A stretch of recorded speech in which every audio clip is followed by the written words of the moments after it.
I was unboxing something from Good Die Young, and to my surprise, as I was uploading the story, I was met with a post by Paramore that there's a new Thick Skull music video. And Thick Skull is one of my favorites off of This Is Why, so it's very important. It has only been up for an hour. We're gonna watch it, okay? Right? We know the drill.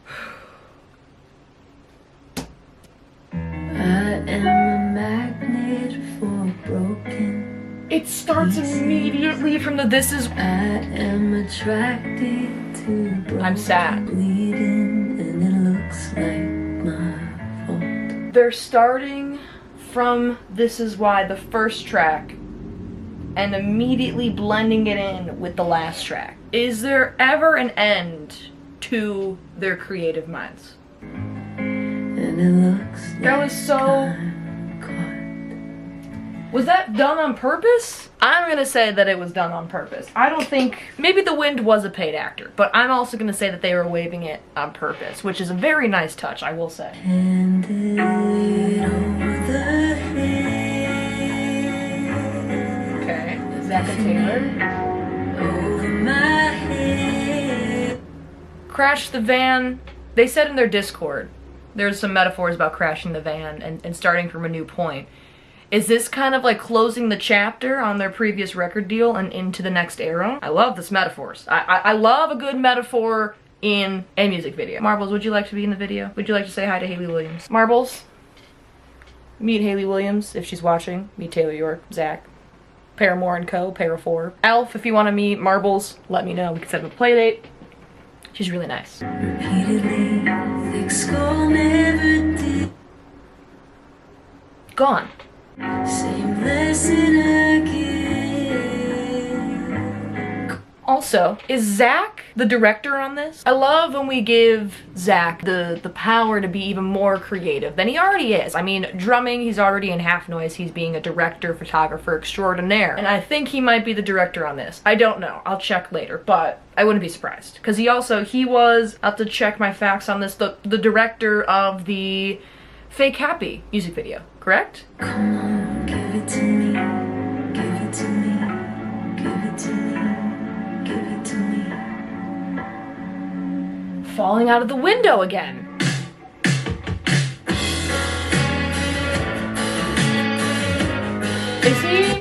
Was he wearing a mask? Oh, it's his hat. It wouldn't be Zach Farrell without his hat, obviously.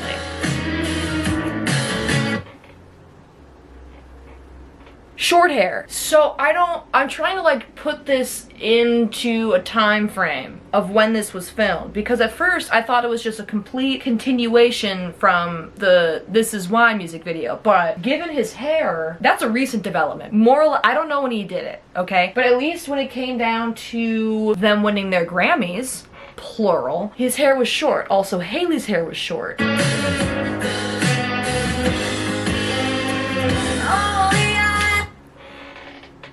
This is new. This is post-Australia. I love this. I just was sitting there putting together the pieces. In the van, she's looking like her younger self, more so. I don't know if that's specifically, but at least I know with the song, it's kind of just talking about how she's been growing and, you know, from her mistakes has become the person that she is, you know, hit over the head, you know, thick skull.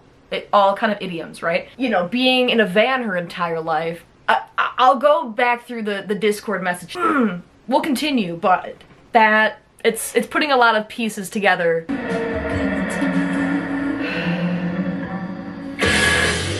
Oh my... It's gotta be reminiscent of their early tour days, where they just had a small van. It was the, you know, the original Paramore. In a, you know, shitty broken down van traveling across the US. That's so cool. Little baby! Oh my god! Come on out. Oh, we're gonna have to dissect that, because what was that? The thing I can really, at this moment, piece together with my little pea brain is that she was the driving force of Paramore for a little bit. You know, it started out with them in their original shitty van, just, you know, the three of them, and then it became you know, maybe even against her will, to her own demise. It was her as the driving force of Paramore. God, that's... fuck. And she's crashing the van!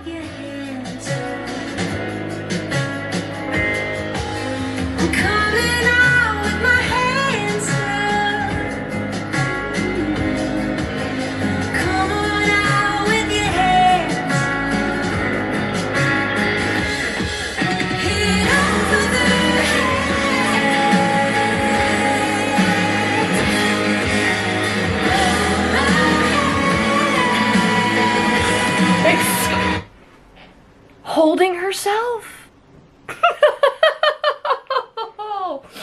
That shot alone, oh my god, holding yourself as you're crashing your own metaphorical van?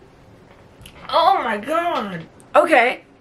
Okay, waking up crying. That's cool. Thanks, Paramore. Do you see that? You better have some behind the scenes and explain yourself for that one. That scene right there is all I need. That, what? Holding yourself? With this song?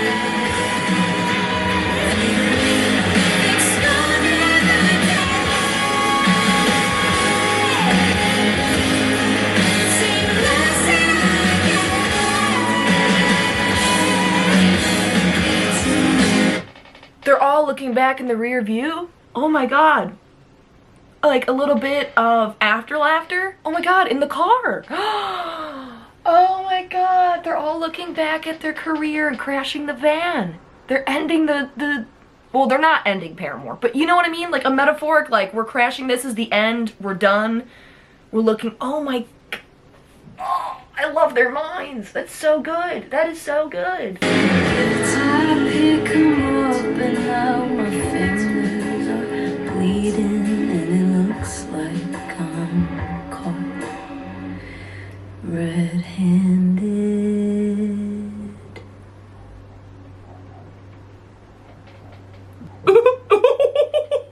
What the fuck was that? She is driving. She's the driving force. Oh my god. It's interesting though how, you know, gotta go back through the Paramore history in that one. Cause like, I don't think it would...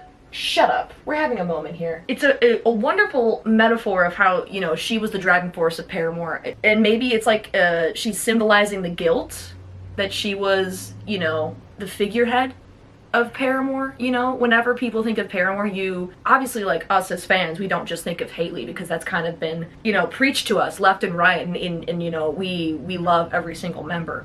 But when you think of just a casual Paramore listener, someone who knows of them, right, who isn't as in deep as we are, you think of Haley Williams. So for the main force of this music video to be that she was the driving force and she's crashing it, making it a point to say like, it's not me. We are Paramore has always been a sentiment that has been shared, but also taking into account that a lot of things were her. You know, the Paramore lore of them signing, you know, this long record label thing, and you know, originally it wasn't going to be Paramore. It was, they were after Haley. They wanted Haley originally, like before Paramore, I have to go back into it, wanted her to be solo, and she was again the driving force to say, no, I will not be solo. I don't want to be solo. We're all going. We're all driving this van.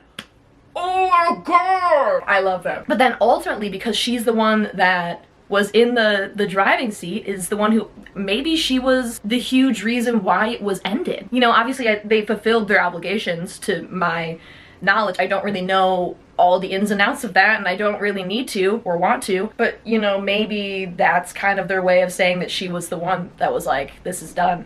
Or maybe it wasn't that. Maybe it was just the simple fact of, you know, back in the day when this label was constructing their contract, it was for Haley, and she's like, no, I'm driving the van, it's going to be all of us or it's going to be none of us. And they're like, okay, I guess it's all of you. And she took them along for the ride, and then it kind of just became the Haley show. In a sense, it's not, again, Paramore community's sake. We don't see it as that, and we know from other songs like, you know, Idol Worship, Don't Put Me on This Pedestal. It's this back and forth where the media only sees it as the Haley show, and she's, again, the driving force, that like the whole music video. But what I wanted to touch on, now that I've seen one of the puzzle pieces, because I didn't understand necessarily what the Discord message was about, let's take a single moment. Eleanor, okay, I'll touch on this because I don't think I'm smart, and then when I say things I'm like, is this far-fetched? I liked the Paramore community, and we're seeing the same things of people that also are very in deep with the history of this band. I hit the nail on the head with this one, that, you know, the symbolism of her being behind the wheel, that, you know, the public perception, to quote Eleanor, is Hayley Williams. When you say Paramore, it is synonymous with Hayley Williams. And, you know, I'm gonna go as far as to say that she was the one that pushing the band different places that maybe they didn't necessarily want to be. She was the driving force. Even further metaphor is that everything is Hayley's fault, and it's not. And I think that's kind of, obviously I thought this was just a personal song of Hayley. You know, while it is a Paramore song, she is kind of using a lot of her emotions to propel the song forward. I thought it was like a personal song, an extension of her and what she was feeling at the time, but it goes beyond that, kind of bringing the band along, that, you know, maybe they don't necessarily agree, but they understand where she's coming from because they see what's in the news. If Hayley says something because she's the front woman, even if that is a sentiment that they share or don't share, it is, you know, Hayley is the one that everyone puts the blame on, that, you know, it's the fault of her. Just so, oh my god. Discord message, right? I'll put it up here as I'm reading. I can't remember a time I didn't want to be in a band. I knew not joining forces with similarly crazed people might mean I'd never be brave enough to create things, and even if I did, I may never risk sharing them. Selfish maybe, or lonely? Interesting. Okay, so admitting that she is the driving force for a lot of this. Maybe to leave the house is a metaphor for risking true vulnerability. This job includes being a mirror or a blank screen for people to project onto and find themselves in. Being perceived in broad strokes will make you feel like a clown, goofy and or terrifying depending on the day. Okay, so, you know, it goes back to that fucking scene that made me well up with tears. And from the media's perception, you know, you see the front person take themselves out of a band and have to go back into a band. It's, you know, vulnerable, and you almost feel embarrassed falling onto your band members and then still feeling like a clown, or just because of the media's perception of you, even though it maybe isn't you who is the driving force, but because you're the front person, it's all on you. Holding herself in her lap, kind of that vulnerability, that guilt, that embarrassment, and the only thing you can see because she's shielding her face is the clown that's looking back at, you know, it's the media's perception that she looks like a clown, she feels like a clown, but she's hiding her face, like her true vulnerable self. You're only as powerful as your inner self, and as much as you want to project that image, inside is what counts. And inside, you know, she's not the front person that you think she is. She has feelings, emotions, she's a real person, and even though the media perceives her as being whatever she is, right, because if you haven't seen the headlines of some things that she's apparently a part of, that she's, you know, she's a misogynist because of Misery Business. She said some things about Ron DeSantis that are great, in my opinion. Thank God I was there when she said it, and it was amazing. And just, you know, being such an impactful person and using her platform for such good, but in the media's perception, just so much in there. Anyways, but as I've grown up, I felt myself little by little let go of the tireless need for people to see me as good. Indeed, every day I learned there is no such box to fit neatly into. It's taken a lot of hard looks in the mirror over many seasons of adulthood, but no longer do I question my ability to lead Paramore with integrity and a healthy dose of dark and self-deprecating humor. It's interesting, like, if you look back at, but no longer I question my ability to lead Paramore with integrity, looking at this final shot, she crashed the car. This was her decision. She took the lead. Maybe I'm pulling at straws, but that's kind of what I'm taking from this, is that she's not hurt in crashing this van. She's not hurt in taking the fall for what might be a group decision of Paramore, or, you know, because the media is painting it out as, well, she did it. She's ruining everybody else's lives in this band. Not true. I feel like that is a perfect imagery of that. Well, if you think I'm the one, then I am the one, and I crashed it, and here's the result. Fuck you, kind of, right? I love her, I love them, such a good band. And just like a house can be a metaphor, so can a band. Paramore has been the vehicle by which me and my friends have learned our toughest lessons. It has kept us close and has nearly killed us, right? Because, as I said, Taylor was like one of the last members, whether they were like making music or not. He is the only person who has not actively taken a break from Paramore. Zach left, and that was a huge thing. Zach is back. It was merch. It was a huge thing. It was monumentous. Monumentous? It was a moment. After Laughter, as we all know, was a horrible time for Haley. Through the music, as we could obviously hear, but just we could also see, versus the stage presence and the interviews, we can see a lot of just love, not just for herself, but for the band, and just being so grateful because this is like the best time that they've ever had in their band's history. You also have these metaphors in your life: what holds you back, what gives you courage, what force compels you to grow even when it's uncomfortable or embarrassing. As for Paramore, the band, not the metaphor, we have crashed the van. We're finding new ways, we have new maps, we are starting from point zero, and this time we're reading the fine print. Love to the ones who needed our band the way we've needed it. Just know we are grateful. I'm excited. I'm excited to see where Paramore goes. It's comforting to know from an eagle-eye view, a lot of people, and even I, assumed Paramore was done, right? With their obligations, with that came a lot of, you know, closed books, it seemed. It seemed like everything was kind of just, everything had a bow, tying it in a knot, sending it off. And there was no clarification, but as we know, Paramore, as, you know, with a worm's eye view, getting real close in there to the fine print, as they said, you know that they're not done, especially with how, you know, happiness doesn't have to be synonymous with continuation, because, you know, once you think that someone's happy, they're gonna continue with whatever it is. Because if you're unhappy doing something, as they were in the band at many points in time, as they were, you know, even saying it nearly killed us, I'm excited to see where they go. Obviously the van has crashed, but that doesn't mean it's the end. Great music video, I'll say that. It's exactly what, it wasn't exactly what I was expecting, obviously, because I didn't know the broader scope of what the song meant, but it shares sentiments of the whole band, that like without her being that driving force, without, you know, learning these lessons, they wouldn't have gotten to where they are. Also want to add, it is very interesting how the only times that they played Thick Skull were at the end of the tour. I also remembered that. I need to look back, but I'm almost positive that when there was a Q&A with the band, Thick Skull was Taylor's favorite, and I think it was killing him inside that he wasn't able to play it. Liar was Haley's, and This Is Why was Zach's. And even then, that's when she cut her hair. Twice! I'm very happy to see that they, you know, closed an era with this song. It seems very ceremonious. I just want to say thank you so much for watching. Obviously, whenever there's ever a Paramore update, you know I'm going to stop everything I'm doing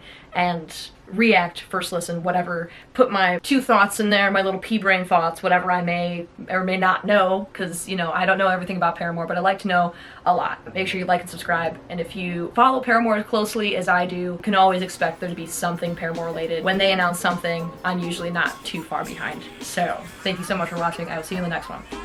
Bye!